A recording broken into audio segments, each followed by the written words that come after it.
दादी माँ की कहानियाँ। जापान में ऐसी किंवदंती है कि एक समय एक स्थान पर दो भाई रहते थे। बड़े भाई की बहू कुछ तीखे स्वभाव की थी, इसलिए उनकी माता छोटे भाई के साथ रहा करती थी। छोटा भाई निर्धन था, उसके घर में खाना पीना भी पर्याप्त नहीं होता था। प्राय छोटा भाई अपनी माता जी को बढ़िया भोजन की तो बात ही छोड़ो, साधारण अन्न भी नहीं दे पाता था। नए साल के प्रथम दिन उसके मन में चावल बनाकर खिलाने की तीव्र इच्छा हुई। जैसे समय में वे विवश हूँ, बड़े भाई से उधार मांगने के सिवाय मेरे पास कोई समाधान नहीं है, यह सोचकर वह बड़े भाई के घर गया। भाई साहब, थोड़े समय के लिए कुछ चावल मुझे उधार दीजिए। जंगल में जाकर लकड़ियाँ इकट्ठी कर बेच दूंगा। जब पैसा मुझे मिल जाएगा तो चावल खरीद कर आपको वापस कर दूंगा। छोटे भाई ने नम्रता से मांगा, किंतु बड़ा भाई अत्यंत निर्दयी प्रकृति का था। तुमको उधार देने योग्य एक दान भी मेरे पास नहीं है, यह कहकर गुस्से से दांत पीसते हुए उसने उसे भगा दिया।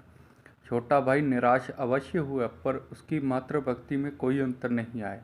यह विवश होकर सुदूर पहाड़ तक जाकर पहाड़ी फूल ही ले आया। उन फूलों को बेचकर उसने चावल खरीदना था।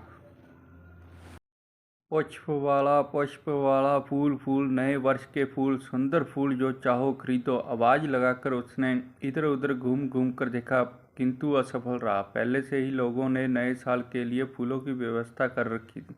उसकी निराशा का ठिकाना न रहा। वह चलते चलते समुद्र तट पर आ गया। लहरें कभी उड़ती उमड़ती ठाठे मारती। लहरों की तीव्र आवाज़ के साथ ऊंची और नीची लहरें आती जाती। उन लहरों को देखते हुए छोटे भाई के मन में विचार आया। सुदूर पर्वत से ये सब फूल बड़ी मेहनत से उठाकर ले आया था, पर एक भी खरीदार नहीं आया। अब मैं क्या करूँगा? हाँ, मैंने सुना है समुद्र के तल में नागराज का महल होता है। वहाँ से नागराज को पुष्पदान करना ही श्रेयस्कर होगा। नाग प्रसाद में जाकर संभव है इन फूलों का स्वागत किया जाए। मन में यह सोचकर छोटे भाई ने समुद्र में ऊंची लहरों को लक्ष्य कर जितने फूल लेकर आया था सब। हे नागराज, मेरा पुष्पदान स्वीकार करो। यह कहकर यों ही उसने लहरों के बीच फूल फेंके, त्यों ही उन लहरों के भीतर से एक पुरुष प्रकट हुआ। उस पुरुष ने कहा, धन्यवाद नौजवान। सही बात कहूँ तो नागराज के महल में न्यूनतम वर्ष के लिए फूलों के न होने के कारण हम सब चिंतित थे। आपको बहुत बहुत धन्यवाद। इतने सुंदर फूल, इतने अधिक फूलों के लिए मैं किस प्रकार आपका आभार व्यक्त करूं? इसके लिए मेरे पास कोई शब्द नहीं है। हाँ, यदि आप स्वीकार करें तो मैं धन्यवाद आपको नाग महल में ले चलता हूं। क्या आप मेरे साथ चल सकते हैं? यह सुनकर छोटे भाई ने कहा, घर में मेरी माताजी है, वह मेरी प्रतीक्षा कर रही है, मैं नहीं जा सकता। मना करने पर भी उस पुरुष ने आग्रह किया, नहीं नहीं, आपको चलना ही पड़ेगा। जहाँ मैं चलूँगा वहाँ मेरे पद चिन्हों के ऊपर चलते आइए। शीघ्र ही हम नाग प्रसाद में पहुँच जाएंगे। वहाँ के प्रजाजनों से मिलकर आपको बहुत प्रसन्नता होगी। अच्छा, तो फिर कहकर छोटे भाई ने लहरों के ऊपर पैर रखा। पलक झपकते ही वह नागराज के महल के द्वार पर खड़े थे। सामने 7 द्वारपाल खड़े थे, जो भाला तलवार आदि शस्त्रों से सुसज्जित थे। सभी के शस्त्र चमक रहे थे। महल की छत सोने से बनी थी। छत के ऊपर श्वेत, लाल आदि रंग बिरंगी चिड़ियाँ खेलने में मगन थी। अब यह निर्णय हुआ कि नागराज के दर्शन करें। उस पुरुष ने छोटे भाई को समझाया, जब नागराज आपसे पूछे कि क्या वरदान चाहिए, तब आप कह देना कि मुझे कुत्ता चाहिए।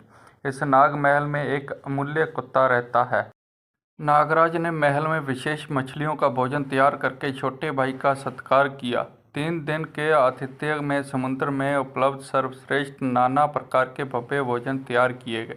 भोज के साथ मधुर समुद्र गीत भी लगातार सुनाया जाता रहा।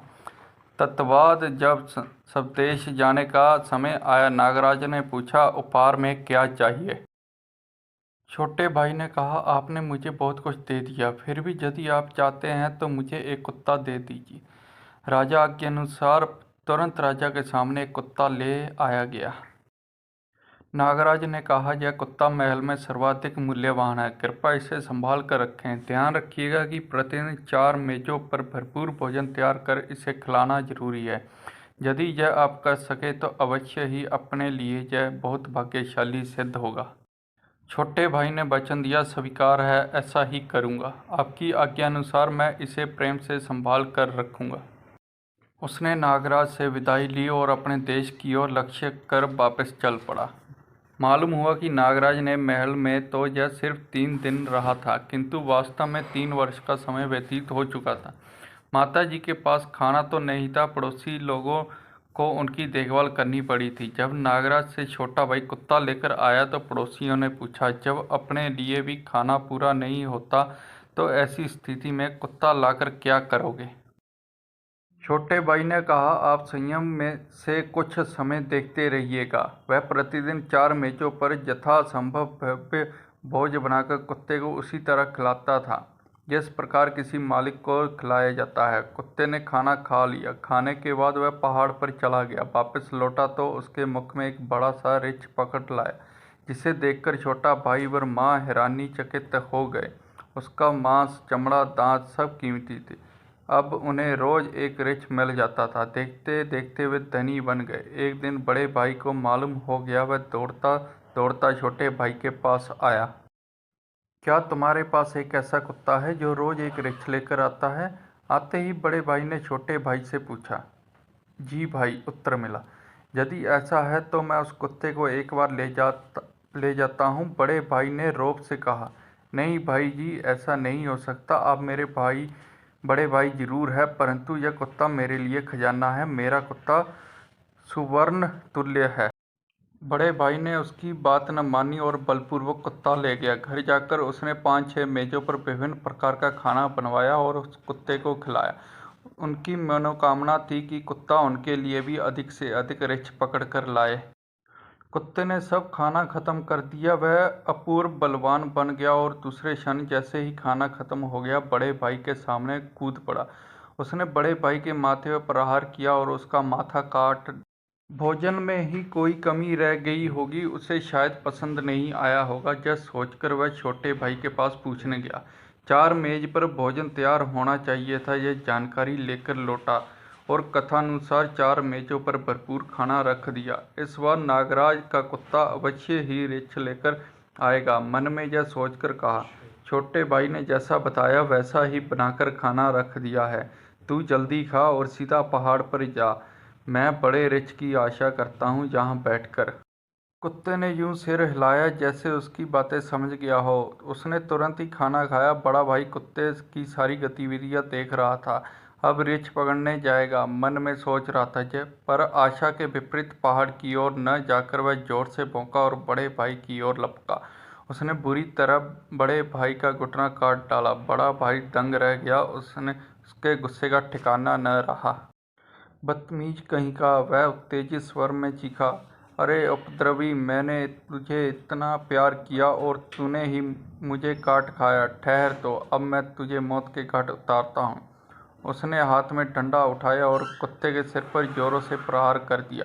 चोटग्रस्त होकर कुत्ता लगभग मात्रप्राय हो गया। ऐसा लगता था मानो गहन निद्रा में डूब गया हो। उसके मुख पर पूर्ण शांति थी। पर्याप्त समय व्यतीत होने पर भी कुत्ता वापस न मिलने पर छोटे भाई को बहुत चिंता हुई। अत्यंत परेशान हो स्वयं बड़े भाई के घर गया। भाई, मेरा कुत्ता कहाँ है? वह कैसा है? उसे क्या हुआ? क्या हुआ? उस बदमाश कुत्ते की हालत तुझे अभी दिखाता हूँ। और उसने गुस्से से सारी बात बताई। छोटे भाई की आंखें भर आई। मरे हुए कुत्ते के लिए वह क्या कर सकता था? वह विवश था। धैर्य के साथ बोला, उसका शव पड़ा होगा, वही आप मुझे वापस कर दें। उसने मृत कुत्ते को अपने घर के सामने आंगन में दफनाया। उसकी समाधि के पास फूलों के पौधे लगाए और जड़ में पानी दिया। कर वृद्ध मंत्र पाठ किया, श्रद्धांजलि अर्पित की। दूसरे दिन की बात है कि बगीचे में जहाँ पर कुत्ता दफनाया था वहाँ पर छोटा सा बांस का अंकुर निकला। रोज पानी डालना और प्रार्थना करना उसकी दिनचर्या बन गई थी। दिन ब दिन देखते देखते पौधा बड़ा होता गया और अंत में सचमुच खूब लंबा, सीधा, सुंदर बांस बन गया। वह बांस सफल आगमन नामक अद्भुत बांस था जो दुनिया में अपूर्व था और देवलोक तक पहुंच जाने की क्षमता रखता था। उसका कद क्रमश बढ़ता गया और अंतत वह देवलोक में पहुंच गया। वह और भी ऊंचा होता गया और उसने देवलोक में स्थित ध्यान सागर में छेद कर दिया। अन्न के भंडार में छेद हो जाने के कारण अन्न गिरने लगा। एक दिन प्रातःकाल छोटा भाई उठकर बाहर आया। उन्होंने आंगन में देखा कि सफल आगमन नाम के बांस के फूल में श्वेत चावल का पहाड़ बना हुआ था। अभी भी लगातार सफेद बर्फ के समान चावलों की वर्षा हो रही थी। इस रहस्यमयी घटना को देखकर और यह सोचकर कि यह सब कुत्ते की ही देन होगी, मन ही मन मृत कुत्ते का स्मरण करते हुए धन्यवाद पूर्वक श्रद्धांजलि समर्पित की और देवलोक से बरसते चावलों को नए निर्मित गोदाम में ले गया। चावलों की उस अपार राशि को जापानी भाषा में सेंगोकू कहते हैं। सफल आगमन नामक बांस की प्रवृत्ति एक दिन एक गांठ कद बढ़ जाने की थी। हर एक गांठ बढ़ जाने पर 1,000 सेंगोकू चावल की वर्षा होती। हर रोज बगीचे में अन्न का पहाड़ बन जाता, जिसे देखकर छोटा भाई प्रसन्न हो जाता। नित्य प्रति बहुत ही श्रमिक चावलों को भंडार में रखते। आखिर एक दिन यह सारी बात बड़े भाई के कानों तक पहुंच गई। एकदम उसके मन में ईर्ष्या उत्पन्न हुई और छोटे भाई के पास पहुंच गया। क्या तुम्हारे पास सफल आगमन नाम का कोई बांस है जिससे बहुत सी चावल वर्षा होती है? यह सच्ची बात है क्या? उसने मिलते ही छोटे भाई से सवाल किया। जी हाँ भाई साहब, आपने तो मेरे प्रिय कुत्ते को मार दिया था। उसी कुत्ते को मैंने भक्तिपूर्वक जहाँ दफनाया था वहाँ पर बांस उगाया है। उत्तर मिलते ही बड़े भाई ने कहा, जब तुम एक बार उस मृत कुत्ते को मुझे दे दो, मैं उसे अपने बगीचे में दफना कर देखता हूँ। पूर्वत आग्रहपूर्वक वह मृत कुत्ते का शव मांग कर ले गया और उसे अपने घर में दफनाया। दूसरे दिन उद्यान में देखा कि सफल आगमन बांस अपना सिर उठा रहा है। बड़े भाई की खुशी का ठिकाना न रहा। क्रमशः वह बांस अपना कद बढ़ा रहा था। अब चावल की वर्षा होगी वंशीय भावी थी, किंतु विडंबना की बात यह है कि इस बार सफल आगमन नामक बांस ने देवलोक में स्थित कूड़ेदान में छेद किया।